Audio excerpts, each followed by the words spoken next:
उसमें से अगर आप स्वीकार कर रहे हैं ये गलती, तो समझ लो कि गलती आपने करी है। गंगा जल तो बुलवाया टैंकर भरकर, 21,000 बेलपत्र भी समर्पित कर रहे हो। आप मंदिर के अंदर बैठ गए, दर्शन करने वाला आता रहा, किसी को अंदर प्रवेश नहीं दिया।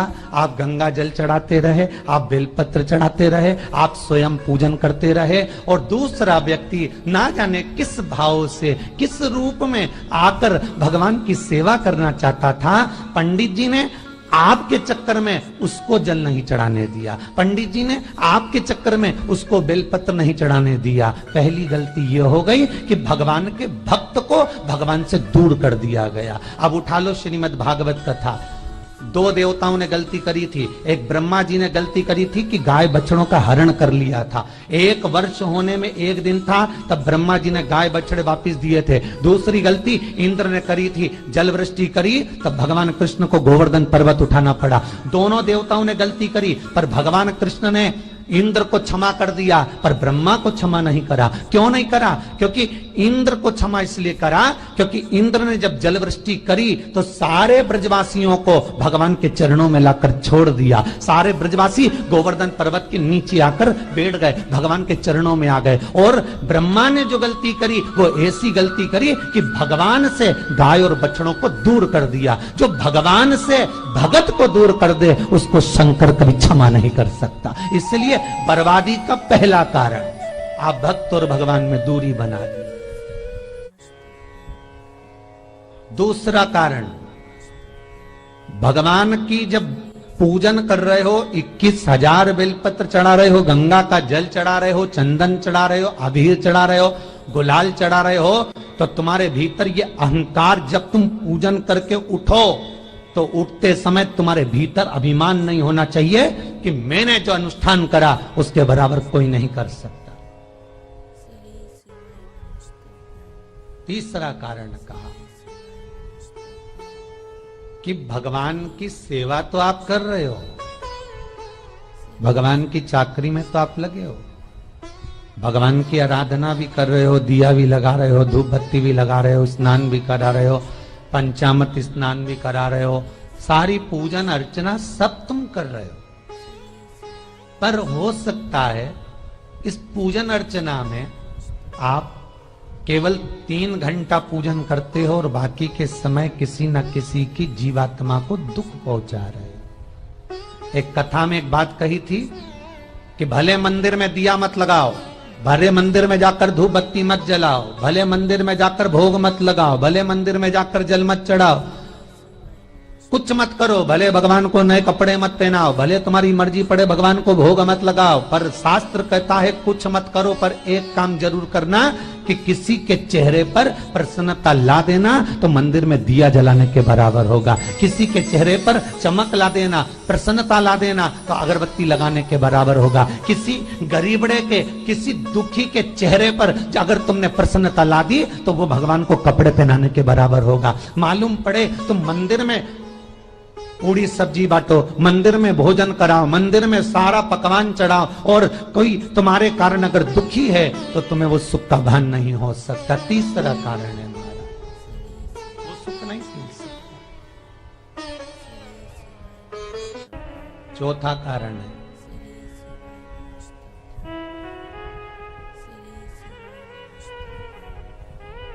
महाराज,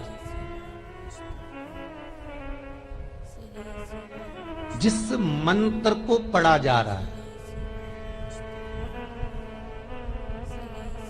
जिस मंत्र का स्मरण किया जा रहा है,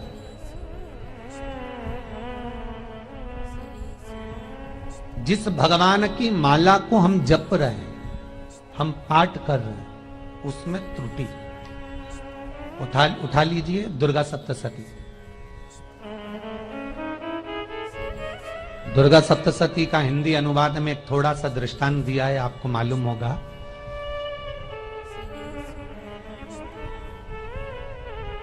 एक जजमान सप्तशती का पाठ कराते थे नवरात्रे में।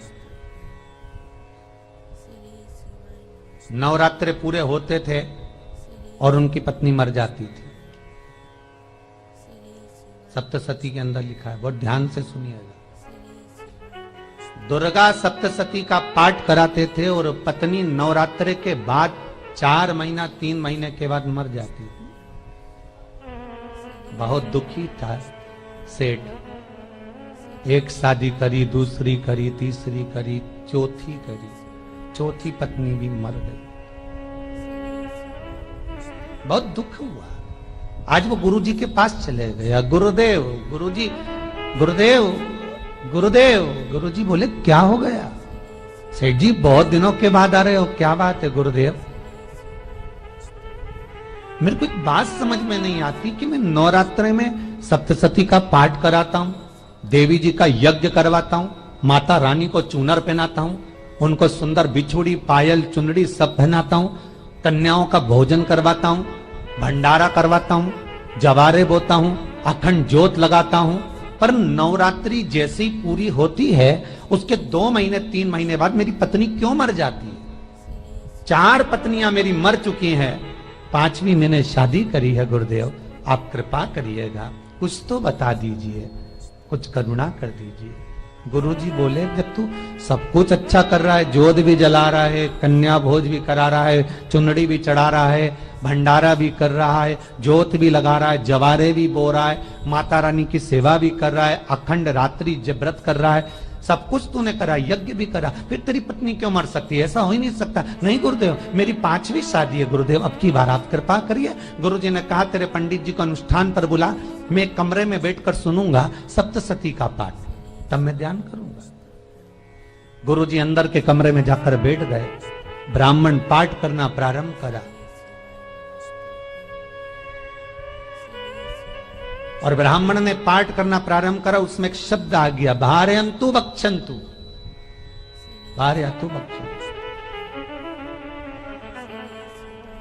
उसमें बोलना था भय पीड़ा को, हे जगत जननी तू भक्षण कर जा, पर ब्राह्मण बोलता था भार्या तू भक्षंतु, मेरी पत्नी को, मेरी भार्या को तू भक्षण कर दे। पंडित जी जैसे ही बोले गुरुजी बाहर निकल कर आ गए। पंडित जी को रोका, रुकिए गुरुदेव, आप हर साल अनुष्ठान कर रहे हो जजमान के यहाँ और बोल देते भार्यंतु भक्षंतु, हे देवी तू मेरी पत्नी को खा जा, तो माँ हर बार उस पत्नी को निगल जाती। निवेदन है, शब्द सुधार लीजिए, शब्द ठीक है।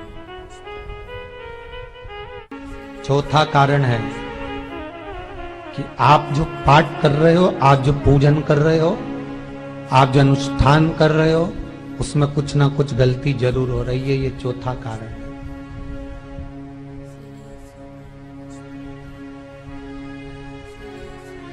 एक बार पूरे घर के लोगों को बिठाओ, अपने घर के लोगों को, मम्मी से पूछना, मम्मी तुम कौन कौन सा पाठ करती हो?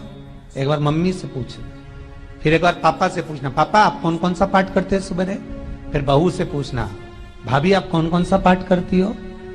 फिर छोटी दुल्हन से पूछना, छोटी दुल्हन तुम कौन कौन सा पाठ करती हो? भैया आप कौन कौन सा पाठ करते हो? आप कौन कौन सा पाठ करते हो? पूछना। जब घर के अंदर बड़ी बहू अलग तरह का पाठ कर रही है, छोटी बहू अलग तरह का पाठ कर रही है, मंजली बहू अलग तरह का पाठ कर रही है, माँ अलग तरह का पाठ कर रही है, पति अलग तरह का पाठ कर रहा है, तो उसका जो प्रभाव है, कौन सी चीज कहां टकरा रही है, जिसके कारण घर में रोग इतना है कि कोई सही होने वाला ही नहीं है। अब तुम कहो कि सीवर वाले गुरुजी ने उपाय बताया, हमने बहुत करा, पर सही क्यों? तो सही क्यों नहीं हो रहा है? उसका कारण है या तो बड़ी बहू जो पाठ कर रही, या सास जो पाठ कर रही, जो पति जो पाठ कर रहा है, नाते जो भी उस घर के अंदर रहकर जो पाठ अर्चना कर रहा है, उसमें जरूर कुछ ना कुछ ऐसा हो रहा है जिसके कारण वो काम नहीं कर पा रहे। उसमें कुछ ना कुछ गलती हो रही है जिसको तुम समझ नहीं पा रहे, जिसको तुम अपने आप को बहुत विचार करते हो कि मेरे बराबर कोई नहीं कर सकता, मैं शंकर की भगत, मैं राम की भगत, मैं कृष्ण की भगत, मैं जो करती हूँ बहुत अच्छा करती हूँ, मैंने जो किया बहुत अच्छा करा, पर हो सकता है उसी कारण आपको दुख झेलना पड़ रहा है।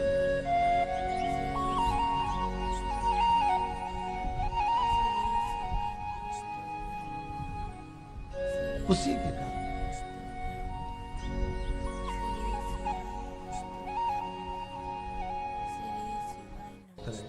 महाराज हमने जो दान किया, हमने जो पुण्य किया, हमने जो सत्कर्म किया, वो किस जगह पर लगा। पांचवा सूत्र,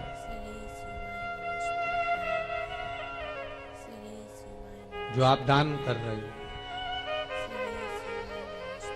जो आप पुण्य कर रहे हो, सत्कर्म कर रहे हो, वो किस जगह पर लगा, ये पांचवा सूत्र। फिर निवेदन करेंगे, गाय, बेटी और लक्ष्मी 50 बार विचार करना, तब किसी को देना।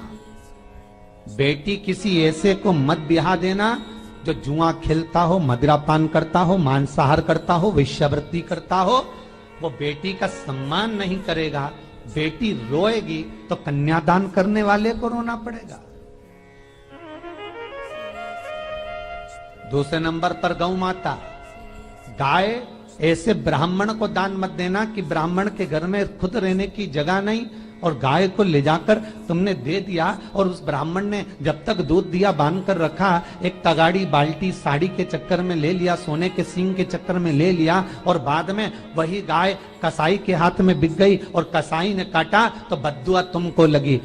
बेटी, गाय और लक्ष्मी, पैसा भी किसी ऐसे भिखारी के कटोरे में मत दान देना कि जिसने ले जाकर मदिरा पान में लगा दिया, जुए में लगा दिया, वैश्यावृत्ति में लगा दिया। अगर जिस भिखारी के कटोरे में पैसा दिया उसने शाम को ले जाकर मदिरा पान में, जुए में लगा दिया, तो लक्ष्मी रोती है कि तूने मुझे गलत जगह पर दिया है, इसलिए अब तुझे रोना पड़ेगा। तब व्यक्ति को रोना पड़ता है, फिर व्यक्ति रोता है। गाय, बेटी और लक्ष्मी 50 बार विचार करो, क्या सही जगह पर दे रहे हो, और अच्छी जगह पर दोगे तो संपदा भी बढ़ती है, सुख आता है। अगर बेटी सुखी रहेगी तो मायके के लोग सुखी रहेंगे, गौ माता सुखी रहेगी तो संसार सुखी रहेगा। और आपने जो धन दिया, आपने जो पैसा दिया किसी भिखारी के कटोरे में, अगर उसने गलत जगह पर लगाया तो रोना तुमको पड़ेगा। किसी आजकल के भिक्षुकों को अगर रोटी दे दो तो लेते ही नहीं, आटा दो तो नहीं लेते।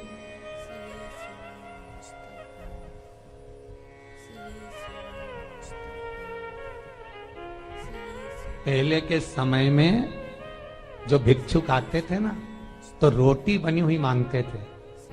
बूढ़ी बूढ़ी माताएं जानती होंगी, चिमटा बजाकर, घुंघरू बजाकर कहते थे भोजन, तो 2 रोटी निकाल कर दे दी जाती थी घर से। लो बाबा, तो माता इतना प्रेम रखती थी, केवल रोटी नहीं देती थी, बाबा बैठो हम सब्जी लाकर देते। इतना प्रेम था बुजुर्ग माताओं का, बैठो। और आज के जमाने में अगर रोटी दे दो तो फेंक दे नली में ले जाके। पैसा चाहिए, क्यों? शाम को पीने के लिए चाहिए ना, मदिरा पान के लिए, मांसाहार के लिए, जुए के लिए, वैश्यावृत्ति के लिए धन चाहिए।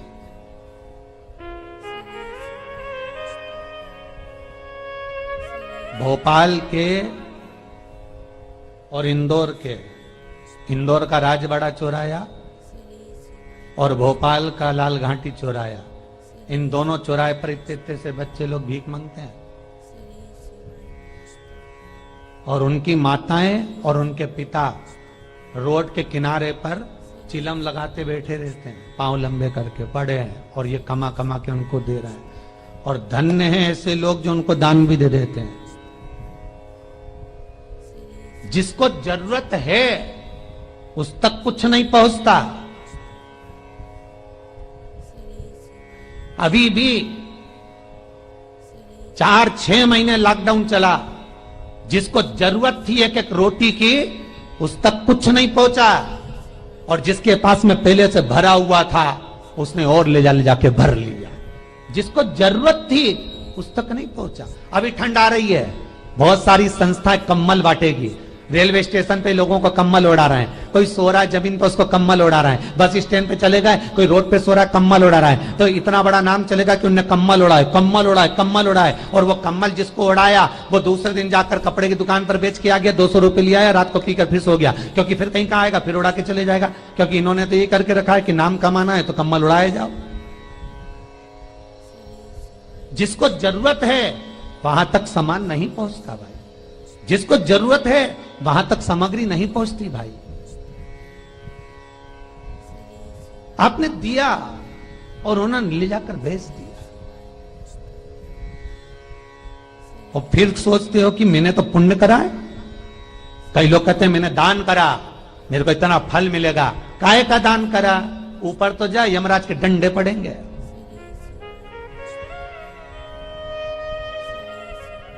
रेल में, ट्रेन में आप बैठ जाओ, रिजर्वेशन कोच में, छोटे छोटे लड़के आते हैं, अपना कपड़ा उतारते हैं। सही बोलना रे भाई, जितने लोग टीवी पर कथा सुन रहे हो, छोटे छोटे बच्चे अपना कपड़ा उतारेंगे और पोछा लगाएंगे रेल की बोगी में। जब गवर्नमेंट ने स्वीपर रख रखे हैं तो तुम्हें अंदर आने का किसने कहा? कौन ने कहा कि तुम अपना कपड़ा उतार के पोछा लगाओ? और वो अपने शरीर का कपड़ा उतार कर पोछा लगाता है, आपके आगे हाथ फैलाता है, आप एक एक 2-2 रुपए दे देते हो। वो अगले स्टेशन पर उतरता है, कोई सूंघने की सामग्री लेता है, सूंघ सूंघ के वो बर्बाद हो जाता है और कहीं कूद कर मर जाता है। उसके मरने में 1 रुपया तुम्हारा भी लगा है, इसलिए नरक तुमको भी भोगना पड़ेगा, क्योंकि उसके मरने में तुमने हेल्प करी है।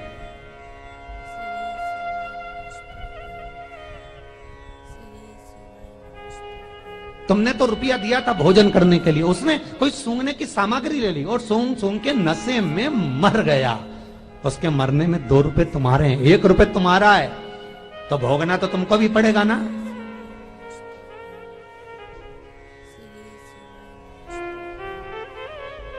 कई अच्छी जगह लगाओ, सत्कर्म की ओर लगाओ, तो सुख का आनंद कुछ और ही होगा। सुख का आनंद कुछ और ही प्राप्त होगा। हमारा धर्म, हमारा पुण्य, हमारा सत्कर्म। 5वां कारण अपनी पुस्तिका में लिख कर रखना, तुम्हारे दुख का 5वां कारण क्या है? क्यों तुम करोड़पति से रोड़पति बन गए? तुम्हारे यहां पर 4-4, 5-5 गाड़ी थी, खूब वैभव था, खूब धन था, फैक्ट्रियां चल रही थी, सत्ताएं चल रही थी।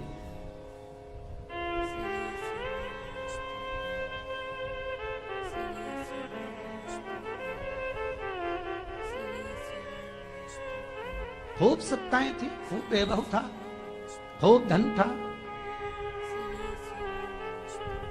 पर कुछ भी नहीं, सब धरा की धरा रह गए। सारा कोई वैभव बचा ही नहीं, कोई वैभव नहीं। एक हमारे सेंधवा के भगत हैं महाराज, बड़े भावपूर्ण भगत।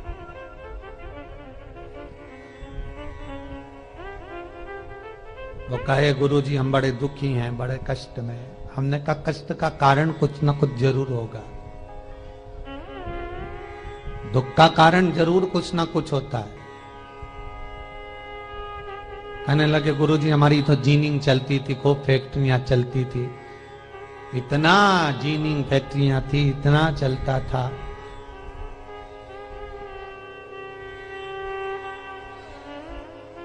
इतनी जीनिंग चलती थी, इतनी फैक्ट्रियां चलती थी, गुरुदेव बहुत दुखी हो गए। हमने कहा दुख का कारण, जो ये 7 कारण है शिव महापुराण के, लिंग पुराण में जो 7 कारण बताए हैं दुख आने के, जब फैक्ट्रियां अच्छी चल रही, जीनिंग अच्छी चल रही, व्यापार अच्छा चल रहा है, तो 7 कारण बताए हैं कि आप उन 7 कारण में से कोई कारण आपके साथ में हुआ है जिसके कारण आप रोड पर आ गए, करोड़पति से रोडपति बन गए।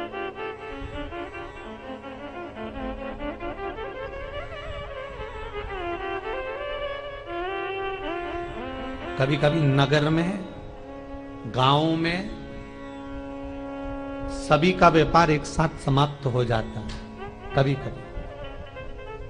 कभी गांव में, नगर में सबका व्यापार एक साथ समाप्त हो जाता है, सबका व्यापार एक साथ ही खल्लास हो जाता है, समाप्त, सभी कर्जे में हो जाते हैं। तो समझ लेना कि उस गांव के खेड़े का देव महादेव, उस गांव का खेड़ापति भगवान शंकर, उस गांव का शिव जरूर रुष्ट हुआ है, जरूर रुष्ट। उसको मनाने का प्रयास करो, जिससे अपनी नगर, अपना गांव फिर उन्नति की सीढ़ी पर चढ़ जाए। 5वां कारण मंत्र जाप, अर्थात तुम्हारा फिर निवेदन, गाय, बेटी और लक्ष्मी 50 बार विचार करना, तब देना, नहीं तो मत दे, मत दीजिए।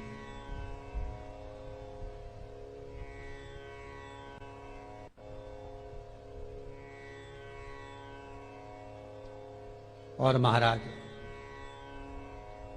भगवान शिव की कथा का छठा कारण बता, हमारे दुख का कारण छठा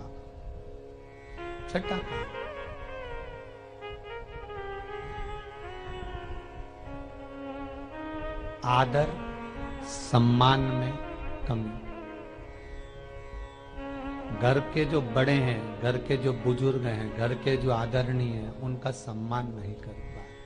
सुंदर कहा, जिस घर में माँ बाप की इज्जत नहीं होती, उस घर में देखना कभी बरकत नहीं होती।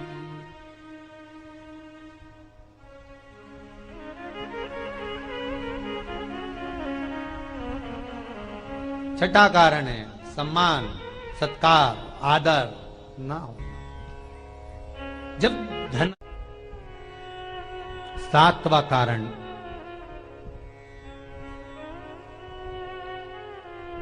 ये अंतिम कारण है। जितने लोग कर्जे में, लदालू में, जितने लोग दुखी हैं, जितने लोग तकलीफ में, आज की कथा को बहुत दिल से सुनना, अपनी गलती को जरूर छांटना। मुझे विश्वास है मेरा भोलेनाथ, आप अगर गलती को स्वीकार कर लोगे तो शंकर वापिस आपको करोड़पति बना देगा, लखपति बना देगा। शंकर आपके भंडार फिर भर देगा। 7 कारण में से अपनी गलती को जरूर छांटना साहब कि आपने गलती कौन सी करी, और अपनी गलती को छांट ले, यही सबसे बड़ी बात है ना। लोग सुनने के बाद भी नहीं छाटेंगे, नहीं मैंने तो कुछ करा ही नहीं, मैं तो कुछ कर ही नहीं, बस मैं ही तो है, हरी जगदम्बा वो मैं ही फंसा है बीच में।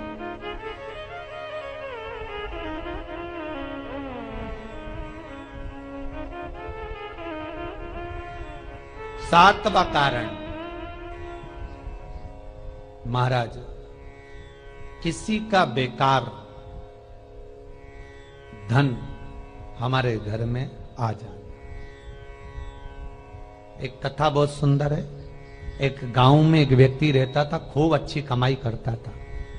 पत्नी ने कहा तुम्हारे पास कमाई अच्छी हो रही है तो ये पैसा तो कोई चुरा के ले गया तो पति बोला क्या करना चाहिए, तो एक काम करता हूं, बाजार से कोड़ियां खरीद लेता हूं। कोड़ियां जानते हो, वो ऐसे बच्चे लोग खेलते हैं, कोड़ी खरीद लाता हूं। अब गांव का व्यक्ति रोज कोड़ियां खरीद के लाए, उनके यहाँ बोरे पे बोरे भरा गए, बारदान पर बारदान भरा गए, पूरा कमरा कोड़ियों से भरा गया। एक दिन राजा बीमार पड़ गया। राजा बीमार पड़ा तो राजा को वेदों ने, डॉक्टरों ने कह दिया इसका एक ही इलाज है, कोड़ियां लाई जाए, कोड़ियों को जलाकर राख बनाई जाए, वो राख राजा के शरीर पर मली जाए। राजा के शरीर पर जब राख को मलेंगे तो राजा ठीक हो जाएगा। राजा ने अपने दूतों से कहा जाओ नगर में कोड़ियां देखो। राजभवन में देखा तो कोड़ी नहीं थी, बाजार में देखा तो कोड़ी नहीं थी, सारा मार्केट घूम लिया, चारों तरफ के राज्य देख लिए, कोड़ी नहीं मिली। राजा ने दूतों से पूछा बात क्या है। दूतों ने बाजार वालों से पूछा भैया कोड़ियां क्यों नहीं है। तो बाजार के व्यापारी बोले महाराज सुबेरे सुबेरे एक गांव का व्यक्ति आता है, सारी कोड़ियां खरीद कर ले जाता। सारी कोड़ियां? हाँ। उसका पता दो। दुकान वालों ने पता दिया, वो वहां पहुंच गया, उसको डराया। राजा के दूतों ने, तेरे पास कोड़ियां हैं? हाँ, पर मैंने अपने पैसे से खरीदी है, फ्री की नहीं है, खूब खर्चा कर कर मैंने कोड़ियां जोड़ी हैं। राजा बीमार पड़ा है, कोड़ियां ला के दे। उसने मना करा, दूतों ने डराया, ठीक है लो। उन्होंने बारदान खोल लिया, झोला खोल लिया, बैग खोल लिया। राजा के दूतों ने बैग खोला, वो गांव का व्यक्ति एक थाली में कोड़ियां लाता, उस पर हाथ फेरता और झोले में डालता जाता, फिर भर कर लाता, फिर हाथ फेरता, फिर झोले में डालता। राजा के दूतों ने कहा एक बार में पूरा बारदान उठाकर क्यों नहीं दे देता, ये बार बार हाथ क्यों फेर रहा है। वो गांव का व्यक्ति बोला महाराज मैं कोड़ियों को थाली में भरकर हाथ इसलिए फेर रहा हूं, इन कोड़ियों में से मैं वो एक कोड़ी ढूंढ रहा हूं कि ऐसी कौन सी कोड़ी मेरी इन कोड़ियों में आकर मिल गई जो मेरी इतनी सारी कोड़ियों को लेकर जा रही है। बस वो चरित्र याद करना कि एक कोड़ी हमारे घर में कोई ऐसी आ जाती है जो सारी रखी हुई कोड़ी को लेकर चली जाती है। और जिंदगी में घर में धर्म की, पुण्य की, सत्कर्म की एक कौड़ी ऐसी आ जाती है जो शिव महापुराण की कथा करवा देती है। वो कौड़ी को ढूंढना कि वो कौड़ी कौन सी है। जो अच्छा काम करवा रही है अच्छी कौड़ी आई होगी, सत्कर्म करवा रही है अच्छी कौड़ी आई होगी, और मालूम पड़े एक कौड़ी ऐसी आ गई जो डॉक्टरों में भरवा रही है, सारा की सारा धन मेडिकलों में लगवा रही है, पुलिस में लगवा रही है, कहीं गलत जगह पर लगवा रही है, कहीं एक्सीडेंट में लगवा रही है। जो कौड़ी गलत जगह पर धन को लेकर जा रही है, समझ लेना कि वो कौड़ी बेकार आ गई जो सारा का सारा बर्बाद करने में लगी हुई है। उस कौड़ी को पहचानो कि वो कौड़ी कौन सी है। सातवां कारण शिव महापुराण का, लिंग पुराण का लिख कर रखना कि एक कौड़ी ढूंढना कि वो कौड़ी कौन सी घर में आ गई जो हमें बर्बाद कर कर चली गई है। तो कौड़ी को ढूंढिए, वो रुपये को ढूंढिए, वो एक रुपया कौन सा आ गया, वो धन कौन सा आ गया जो हमें बर्बाद कर गया, कैसा आया।